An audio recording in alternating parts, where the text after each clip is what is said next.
अक्सर हमें ये सलाह मिलती है कि जब कोई अपमान करे तो अपने लिए खड़ा होना चाहिए, कि उन्हें सबक सिखाना बहुत जरूरी है। लेकिन क्या हो अगर ये सलाह ही एक जाल हो? आज हम इसी पारंपरिक सोच को चुनौती देंगे और समझेंगे कि असल में कुछ न कहने में, बिल्कुल रिएक्ट न करने में कितनी बड़ी ताकत छिपी है। ये जो सोच है ना कि किसी को अपने लिए स्टैंड लेना चाहिए, असल में ये एक मनोवैज्ञानिक जाल है।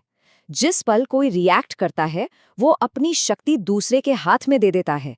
ये अनजाने में एक सिग्नल है कि दूसरे की राय में इतनी ताकत है कि वो किसी के मन की शांति को भंग कर सकती है। तो फिर असली ताकत किसमें है? क्या जोर से जवाब देने में, या फिर अपनी बात को समझाने की कोशिश करने में, या फिर कुछ और ही है जो इन सब से कहीं ज्यादा असरदार है? प्रभुत्व का, दबदबे का सबसे बड़ा प्रदर्शन है बिल्कुल भी प्रतिक्रिया न देना। एक ऐसी खामोशी जो हमला करने वाले के मन को ही तोड़कर रख दे।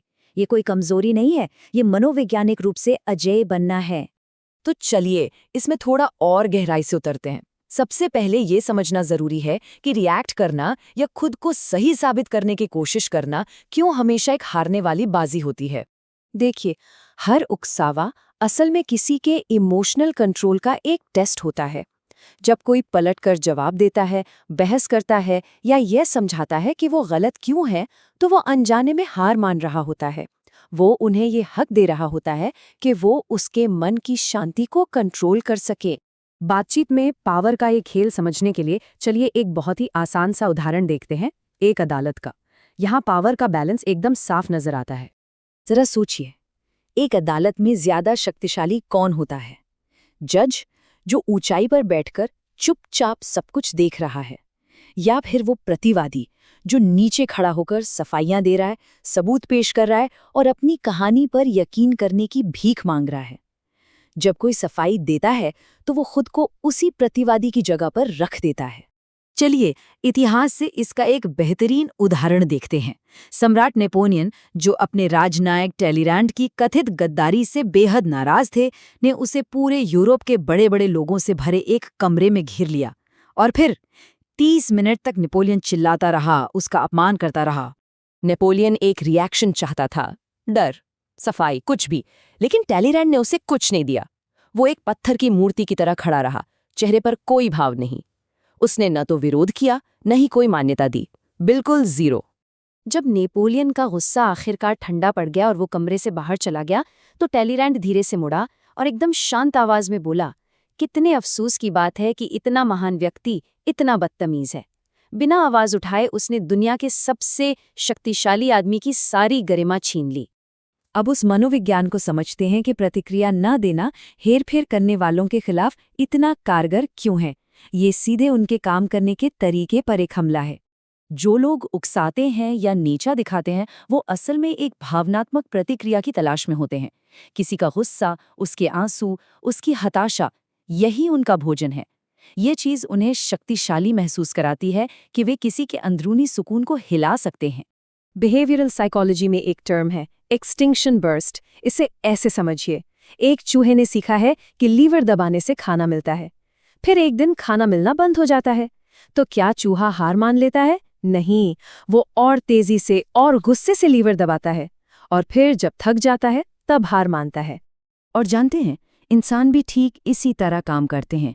जब किसी जहरीले इंसान को रिएक्शन मिलना बंद हो जाता है, तो वो चुप नहीं बैठते, वो उकसावे को और बढ़ाएंगे और ज्यादा अपमानजनक बातें कहेंगे। यही है वो एक्सटिंक्शन बर्स्ट। ये उनकी हताशा का संकेत है, उनकी ताकत का नहीं। बस उन्हें अपनी सारी ऊर्जा खत्म करने दीजिए। अच्छा, थ्योरी समझना एक बात है, लेकिन इसे असल जिंदगी में लागू करना बिल्कुल दूसरी। तो आइए एक प्रैक्टिकल तकनीक देखते हैं जिसे इस्तेमाल किया जा सकता है। इसे कहते हैं द एब्सोल्यूट पॉज। जब भी कोई उकसाए, पहला कदम है नाक से धीरे धीरे सांस लेना। इसके बाद अपने चेहरे की सारी मांसपेशियों को ढीला छोड़ दें, खासतौर पर जबड़े को। उनकी आंखों में देखें, लेकिन बिना किसी इमोशन के। फिर बहुत धीरे से एक बार पलक झपकाएं। ये जबरदस्त आत्मविश्वास का संकेत है। और अंत में 3 सेकंड के लिए चुप रहें। ये खामोशी उन्हें असहज कर देगी। लेकिन रुकिए, ये सिर्फ एक चाल या कोई कौशल नहीं है। असली मकसद केवल परेशान न दिखने का नाटक करना नहीं है, बल्कि वास्तव में परेशान न होना है। ये सोच में एक बहुत बड़ा बदलाव है। असली बदलाव तब आता है जब कोई सिर्फ अविचलित होने का दिखावा नहीं करता, बल्कि सच में अंदर से अविचलित हो जाता है। जब दूसरे लोगों की राय उस पर अपना असर खो देती है। ये इमोशनल आज़ादी का सबसे ऊंचा स्तर है। महान स्टोइक दार्शनिक एपिक्टेटस ने कहा था, अगर कोई तुम्हें उकसाने में कामयाब हो जाता है तो ये समझ लो कि तुम्हारा अपना मन ही इस उकसावे में शामिल है। इसका मतलब सीधा सा है कि किसी ने उस दूसरे इंसान को ये ताकत दे दी है कि वो उसे परेशान कर सके। इस एक बात को समझना बहुत जरूरी है।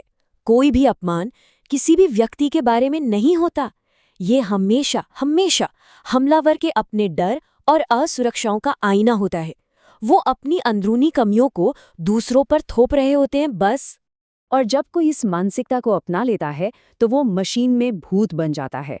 एक ऑब्जर्वर जो बाहरी तामझाम से बिल्कुल अप्रभावित रहता है, वो दूसरों के अहंकार के नाटकों से प्रभावित हुए बिना दुनिया में घूमता है।